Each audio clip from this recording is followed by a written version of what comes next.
ఆంజనేయ స్వామి పుట్టిన జన్మస్థలానికి అయితే వెళ్ళబోతున్నాం. వెళ్తున్న దారిలో ఆంజనేయ స్వామి విగ్రహం అయితే ఎదురయింది. నా ఫీలింగ్ వచ్చేసి చాలా ఎక్సైట్‌మెంట్‌గా ఉంది. ఇప్పుడు నా బ్యాక్ సైడ్ ఉన్న నదికైతే చాలా పెద్ద చరిత్రే ఉంది. ఇప్పుడు మనం ఆ చరిత్ర గురించి చెప్పామంటే ఇప్పుడు ఈ వీడియో అనేది చాలా పెద్దదయిపోయిద్ది. మీకు వీలైతే ఫ్యామిలీతో రండి. చాలా ఎంజాయ్ చేయొచ్చు. ఒక చిన్నపాటి బోట్ ఎక్స్‌పీరియన్స్ అయ్యాక ఇంక మనం కిష్కింధలోకైతే వచ్చేసాం. ఫీల్ మాత్రం వేరే లెవెల్ మామ. కొత్తగా ఉంది చూడడానికి మొత్తం గూడా. కొండలు, చెట్లనేవి చాలా డిఫరెంట్‌గా ఉన్నాయి మన సైడ్‌తో పోల్చుకుంటే. ఇప్పుడు అంజనాద్రి హిల్స్‌కైతే వచ్చేసాం.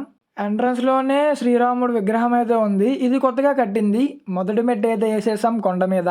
కొండ మీదకెళ్ళేటప్పుడు 2, 3 దిక్కులైతే కొంచెం చాలా ఇరుగ్గా ఉంటది. కొంచెం చూసుకొని కొండెక్కండి.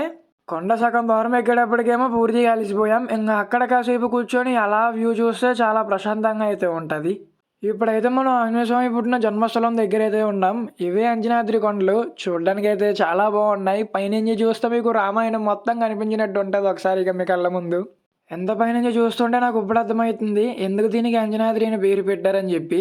అలాగే దీనికి దగ్గరలో హంపి అయితే ఉంది. దీన్నే మన శ్రీకృష్ణ దేవరాయలు పరిపాలించిన రాజ్యం కూడా అదే. సబ్స్క్రైబ్ చేసుకోండి. నెక్స్ట్ వీడియోలో మీకు హంపి మొత్తం చూపిస్తా. అలాగే మీకు వీడియోలు కనిపించిందో కామెంట్ చేయండి. Bye bye. జై శ్రీరామ్.